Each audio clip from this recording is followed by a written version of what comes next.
আজ রাস্তা থেকে আমাদের বাড়ির সম্পূর্ণটাই একদম পুরোপুরি ডিটেলস আপনাদের সাথে শেয়ার করতে চলে আসলাম। তো দেখতে হলে অবশ্যই পাশে থাকতে হবে, অবশ্যই একটা লাইক আর কমেন্ট দিয়ে সাথে থাকবেন।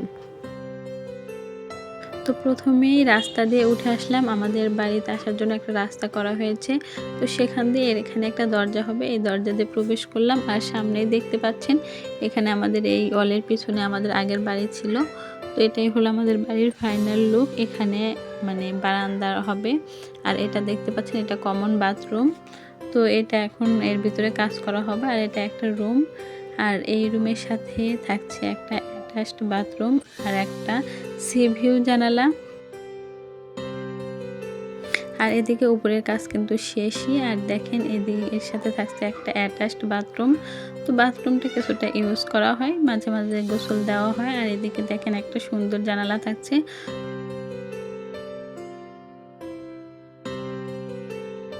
তো এই পাশের রুমটায় বেলকুনি হবে না, এই পাশের রুমটাই সুন্দর একটা জানালা থাকবে, যেখান থেকে বাইরের পরিবেশটা অনেক সুন্দর দেখা যাবে।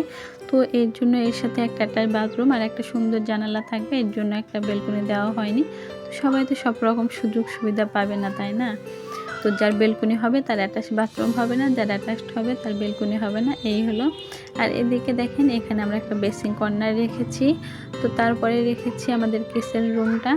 তো কিচেন রুমটা ছোট, কিন্তু মানে খুব সুন্দরভাবে করার জন্য চেষ্টা করেছি আমরা, যতটুকু সম্ভব করা যায়। তো ছোটোর মধ্যে একটু ভালো করে করেছি। আর এখানে একটা বড় জানালা রেখেছি,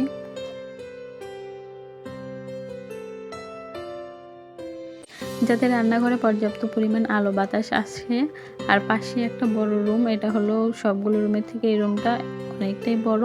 তো এই রুমে দুইটা জানালা আছে, আর দুইটা জানালা দিয়ে পর্যাপ্ত পরিমাণ বাতাস আসবে।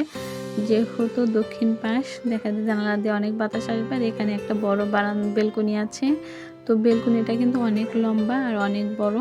তো এখানে অনেক খোলামেলা, এখানে অনেক বাতাস লাগবে। এই রুমটার সাথে অ্যাটাচ বাথরুম নাই। ওই যে বললাম অ্যাটাচ বাথরুম থাকলে বেলকনি হবে না, আর বেলকনি থাকলে অ্যাটাচ বাথরুম হবে না।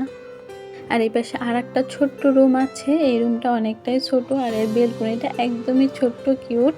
তো এই রুমের সাথে একটা সুন্দর বেলকনি আছে, আর বেলকনি থেকে বাইরের দৃশ্যটা অনেক বেশি সুন্দর দেখা যায়। তো আমাদের বাসাটা আপনাদের কাছে কেমন লাগলো অবশ্যই কমেন্টে জানাতে পারেন, আর কোন কোন জিনিসগুলো অ্যাড করলে বা না দিলে ভালো হবে সেটাও জানাতে পারেন। আর আমাদের বাসাটা আমরা সম্পূর্ণই নিজেদের মতামত অনুযায়ী, নিজেদের পছন্দ অনুযায়ী বানিয়েছি। আর এই বাইরের স্পেসটা এখানে আমরা ডাইনিং স্পেস বানাবো, সেই অনুযায়ী করা হয়েছে। তো বাড়িটা কমপ্লিট হওয়ার পর ফাইনাল লুকটা খুব শীঘ্রই আপনাদের সাথে শেয়ার করছি, সেই অবধি অবশ্যই পাশে থাকুন। ধন্যবাদ।